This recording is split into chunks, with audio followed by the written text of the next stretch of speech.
Okay, now through the process of movie magic, or reading the book, one way or the other, I've removed only the components that I will need for mounting this heatsink.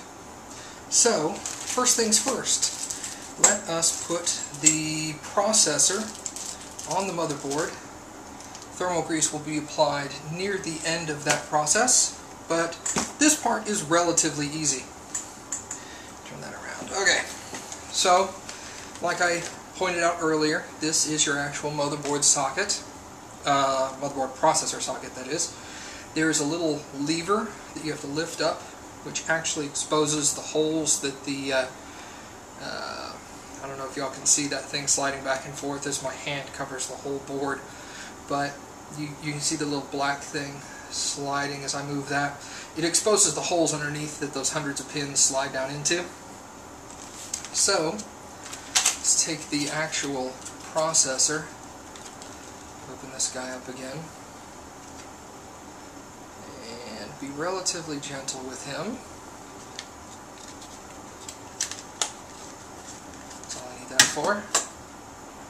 Now, if you look, there is a small arrow right here in the corner of the processor.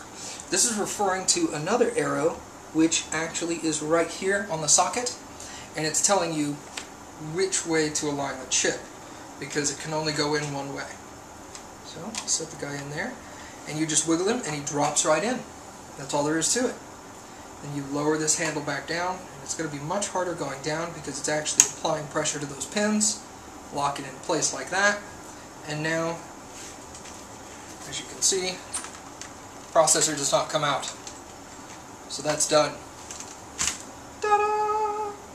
Now we will look and actually mount the heatsink on top of that processor. Now you may go, oh my god, that's huge, it's actually going to sit like this and it's giant and massive. That won't cause us any real problems, honestly.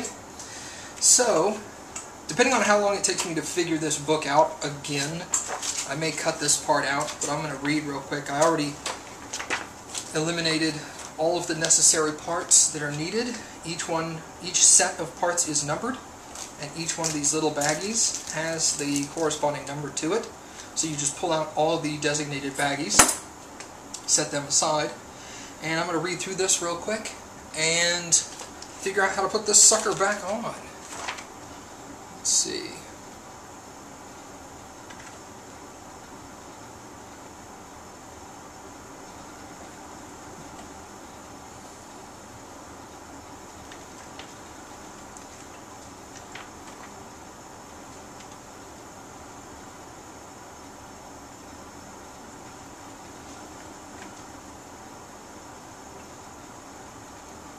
Okay, so the first step is the actual removal of these black plastic brackets that the stock cooler would clip into, like that. We have to remove these because these are the screw holes that the new bracket is going to use, and we're also removing the metal plate right here. So let's do that real quick. You got your standard screwdriver. Don't worry too much if your screwdriver is magnetized. As long as it's not heavily magnetized, it's not going to be a real issue on computer parts. There are some people that are afraid to use magnetized screwdrivers on computers, and if you'd rather not do it, that's fine. I just find it more convenient. So there's one black piece removed.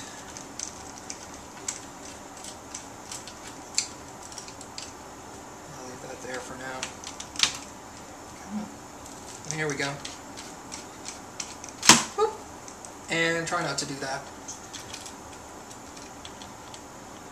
Dropping things made of metal on top of motherboard is not usually the safest of things. I hope Asus isn't watching this in case I damaged it. Oh, I'm sure I didn't. There we go. And there's that black part. And now the back plate should just come right off. Wiggle it a little bit, There we go. And there's that. It's not an issue at all. As far as this heatsink is concerned, it's not going to use this part at all. So I'm just going to set that off camera.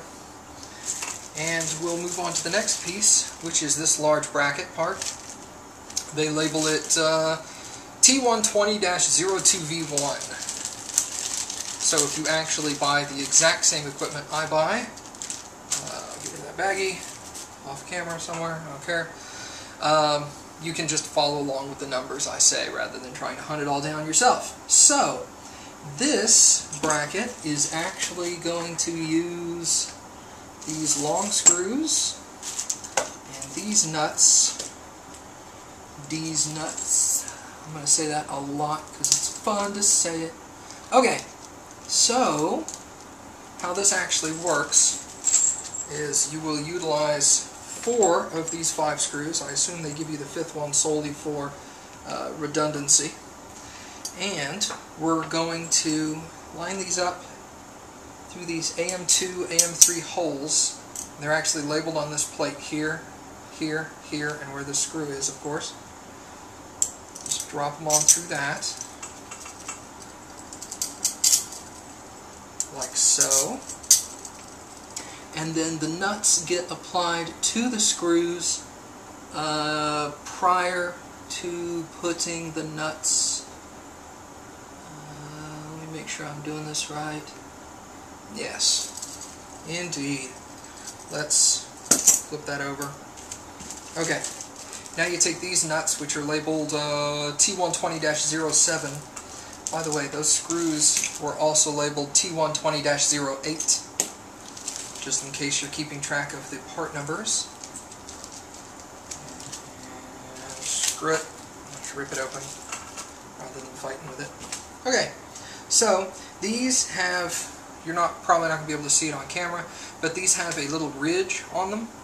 The smaller circular part needs to face upwards, and this is actually currently facing upwards, so you would screw the larger portion down on top of this. Just all the way to the bottom. Just do that real quick.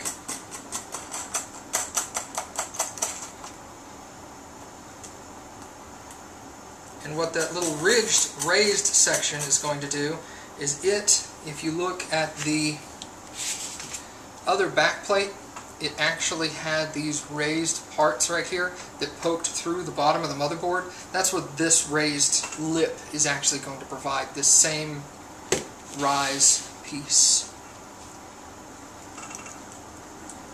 So just screw that sucker down.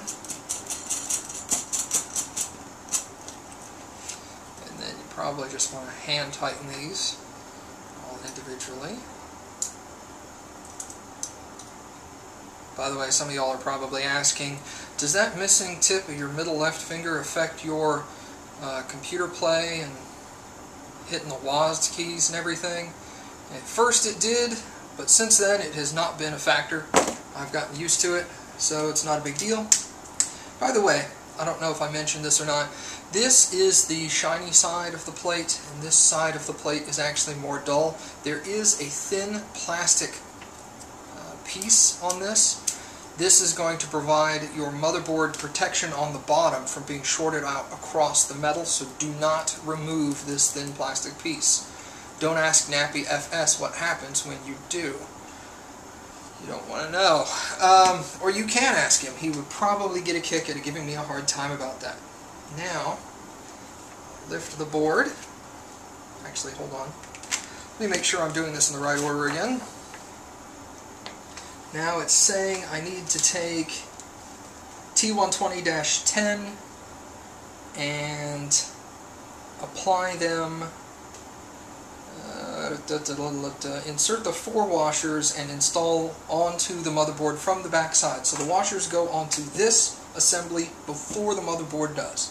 So the washers are between the metal nuts.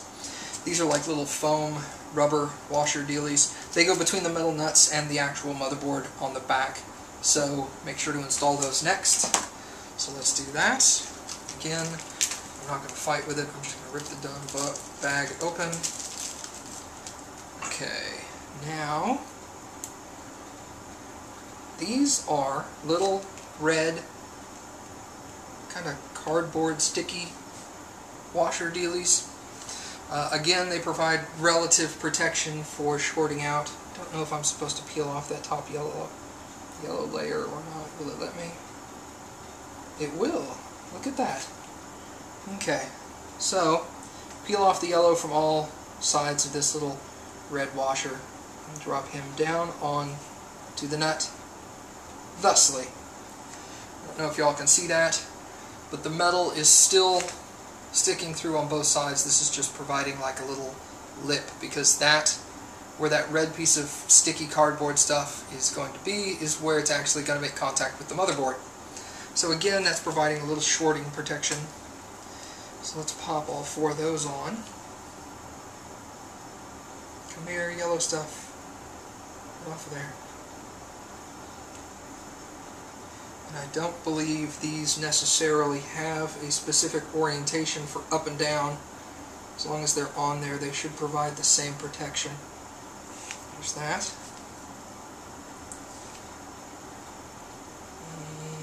And let's get this one on there. Let's do it here first. There. Get off of me! They're all going to laugh at you. Take that off. Pop the center out. Come on.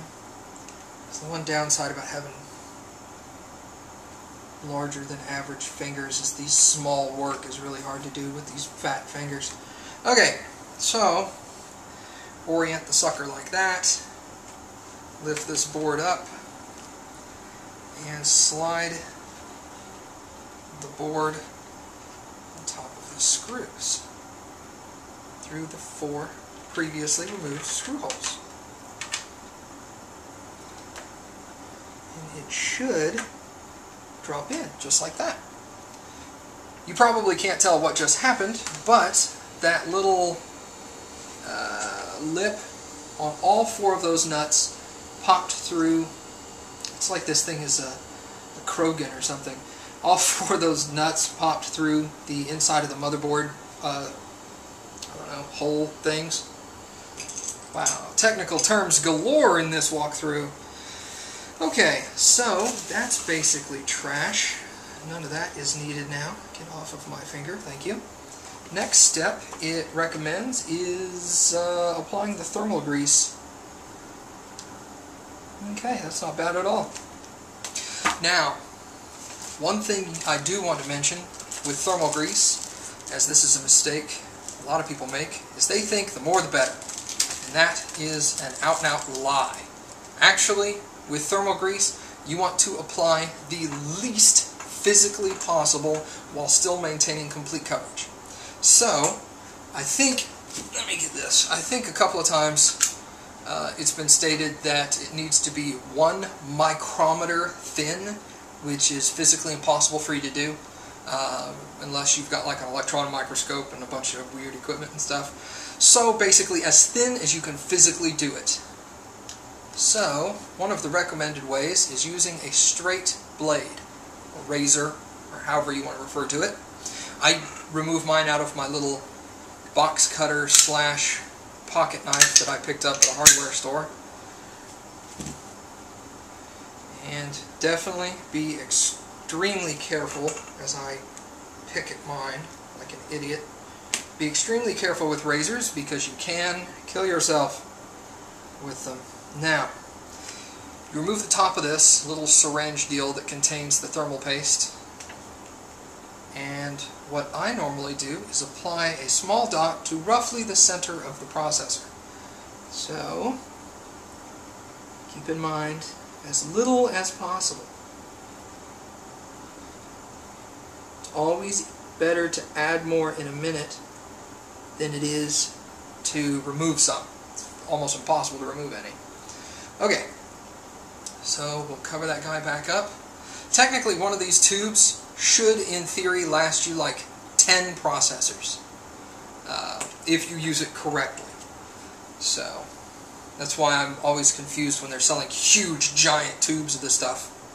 Okay, so now you use the straight razor to flatly spread this off over the processor. Don't go like this, because you'll skip over the top of the processor and you can actually damage it. Pull it backwards and then flip it over and go this way to go the opposite direction.